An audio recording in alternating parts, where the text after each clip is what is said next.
Fala galera, tudo bem? Então aqui vamos para mais uma aula de propriedades periódicas e agora fazer a base para a gente se garantir muito em ligações químicas, tá? A gente sabe que ligações químicas, inox, depende demais dessa história de eletronegatividade. Então vamos nessa que hoje é um ótimo dia para você aprender química, vamos trabalhar, vamos sem preguiça, vamos.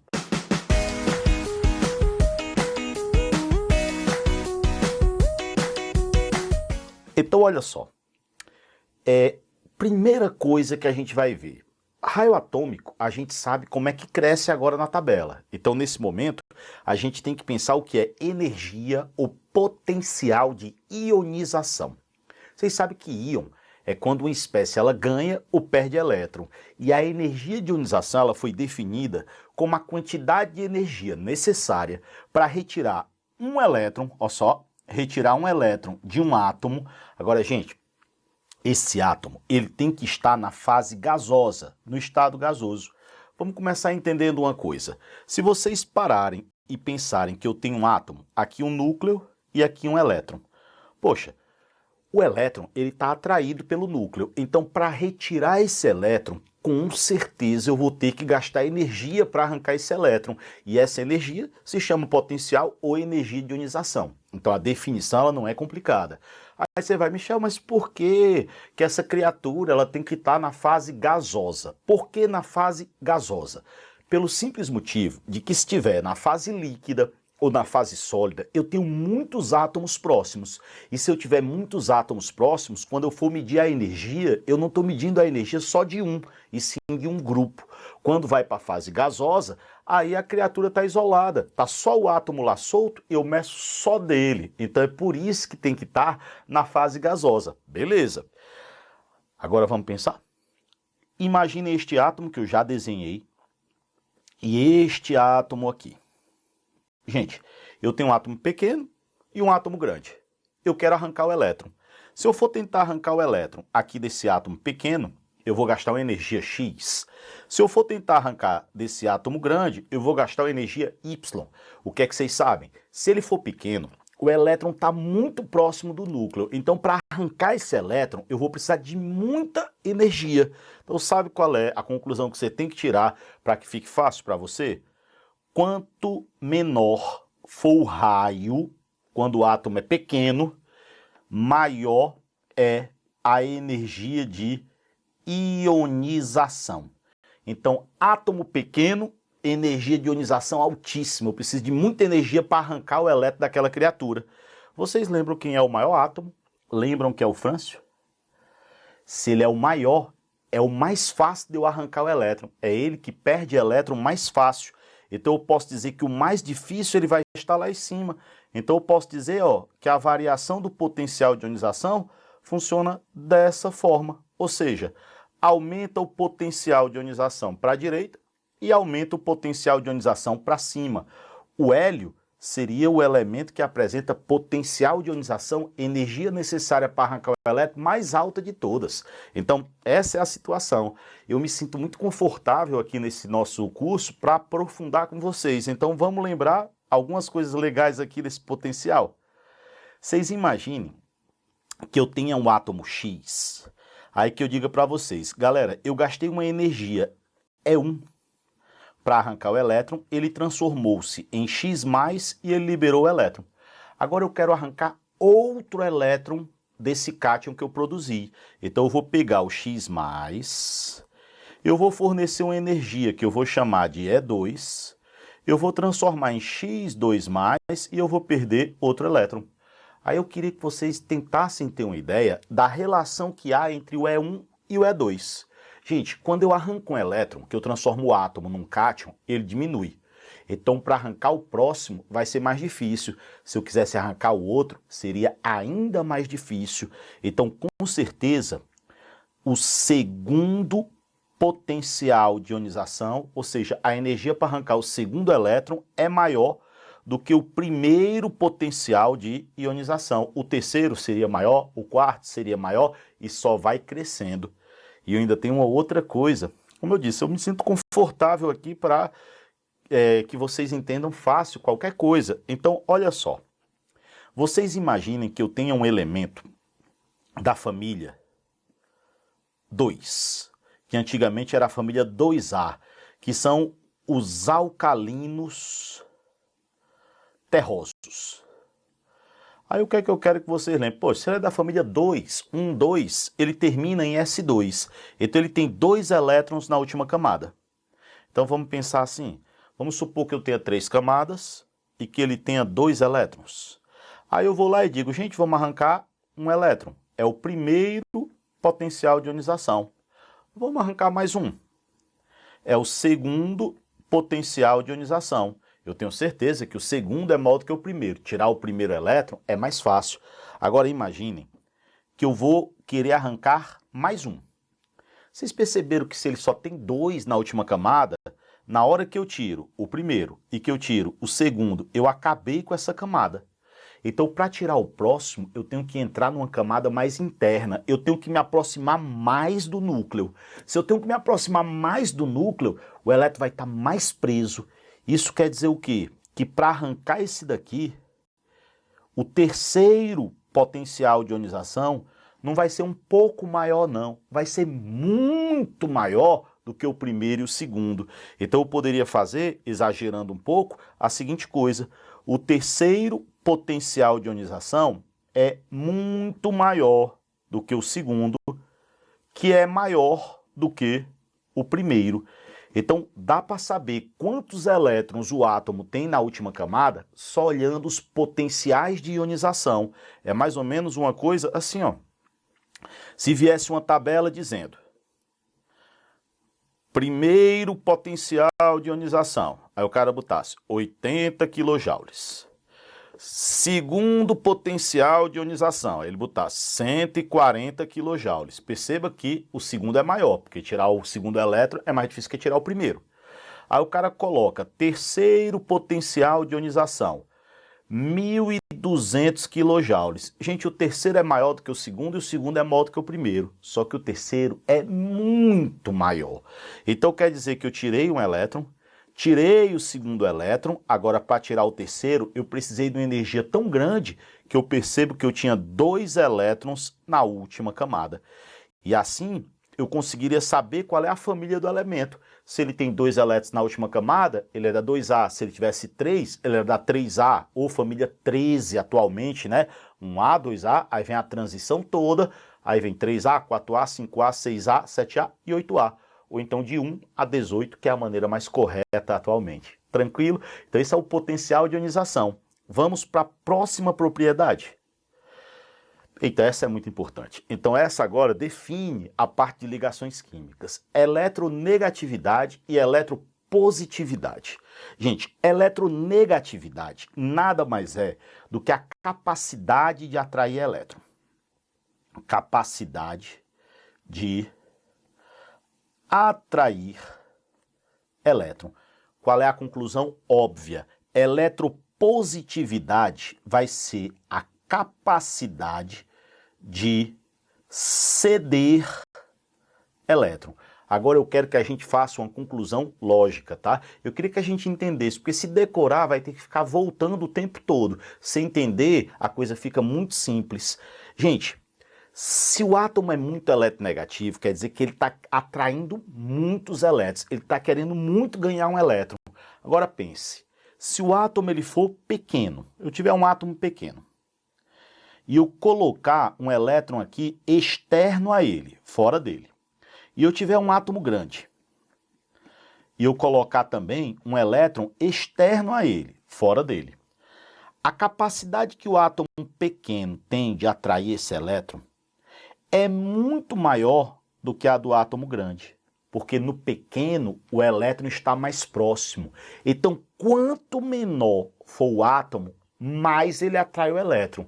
É claro que ele tem que ter tendência de atrair elétrons. Então, uma coisa importantíssima, não se define eletronegatividade para gás nobre.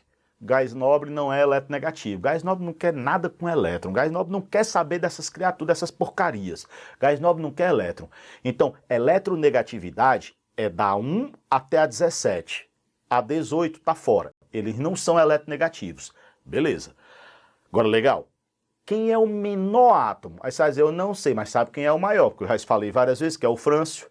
Então, se lá embaixo e à esquerda é o maior, a direita e lá em cima é o menor. Então, a eletronegatividade, quanto menor, mais eu vou atrair. Então, ela varia para a direita e para cima. O flúor é o elemento mais eletronegativo.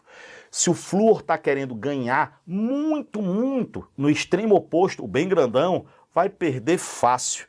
Então, o frâncio é o mais eletropositivo. Então, se a gente vier para cá, ó, aqui de vermelho eu tenho a eletroneg, e de verde eu tenho a eletropose. Então, eletropositividade, eletronegatividade. Eletronegatividade, ganhar. Eu tenho que ser pequeno. Eletropositividade, o átomo é grande, ele não quer nem saber, perde os elétrons fácil. Gente, a eletronegatividade, que é a capacidade de ganhar elétron, ela pode ser chamada de caráter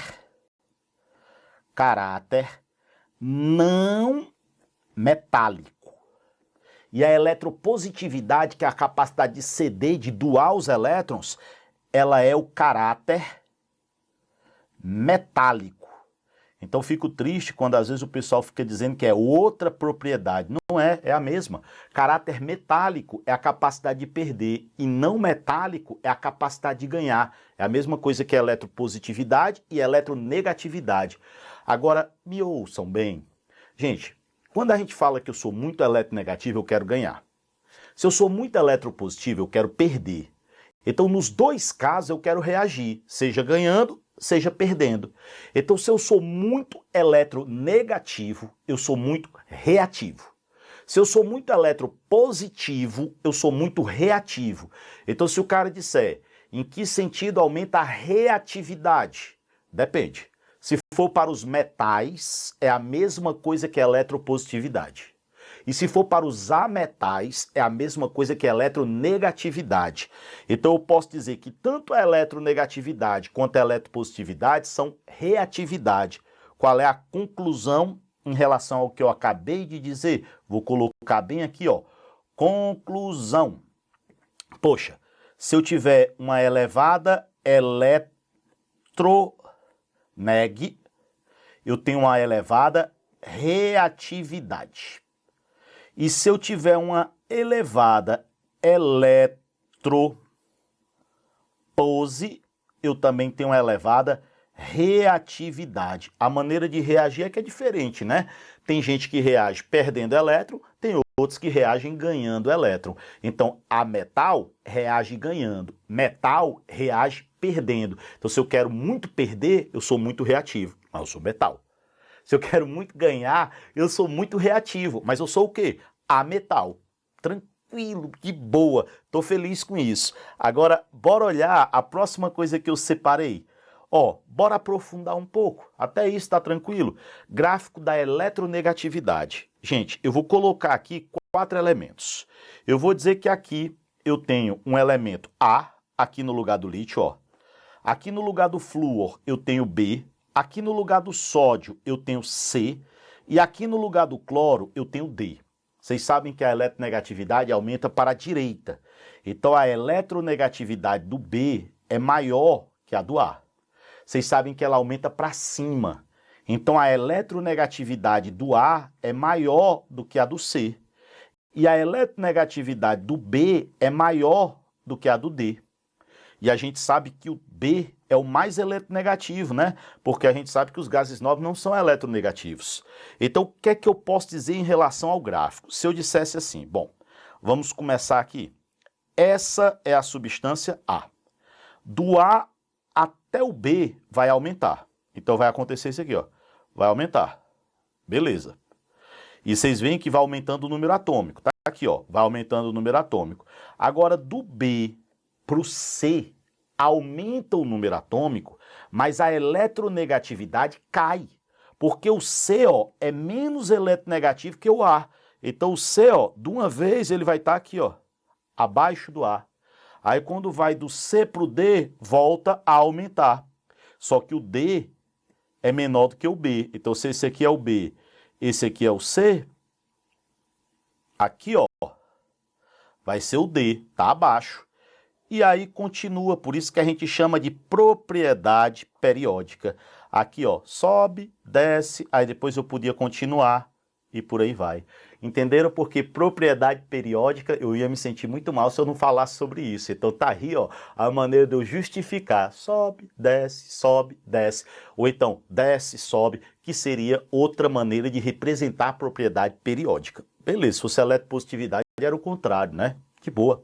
Gente, outra propriedade que vale a pena eu falar e que vocês vão entender fácil, afinidade eletrônica. O nome é bem sugestivo. Afinidade eletrônica é a afinidade pelo elétron. É a vontade que eu tenho do elétron. Se eu tenho muita vontade de ganhar um elétron, quando eu ganhar eu fico superestável. E se eu ficar superestável, eu libero muita energia. Então o que é que eu posso dizer claro e tranquilo? Quanto maior for a eletroneg, o que é eletroneg? É a vontade de ganhar elétron, é a capacidade que eu tenho de ganhar elétron. Maior vai ser a afinidade eletrônica, porque a afinidade eletrônica vai ser a energia que eu libero quando eu ganhar esse tal desse elétron. Então, olha só, é a energia liberada ou absorvida por um átomo no estado gasoso, mesmo motivo lá do potencial de ionização, para ele estar sozinho, quando ele ganha um elétron. A maioria dos átomos, quando ganha o elétron, libera energia, porque fica de boa. Mas se eu tentar enfiar um elétron num gás nobre, ele não quer não. Se ele não quer o elétron, se eu tentar forçar, não vai rolar. Ele não vai liberar, ele precisa absorver para ganhar energia. Então, a afinidade eletrônica, em alguns casos, é positiva. Mas olha só, eu tenho um átomo, ele ganha um elétron, se transforma no ânion e normalmente ele libera energia. Como vocês sabem, a afinidade eletrônica é a vontade, entre aspas, de ganhar o elétron. Então ela varia igual à eletronegatividade. Quanto maior for a eletronegatividade, maior é a afinidade eletrônica. Lembrando que os gases nobres não seguem essa ideia, porque eles não vão liberar energia se eu colocar um elétron nele. Eles vão ter que absorver, vou ter que forçar, literalmente vou ter que socar a força a parada ali, né?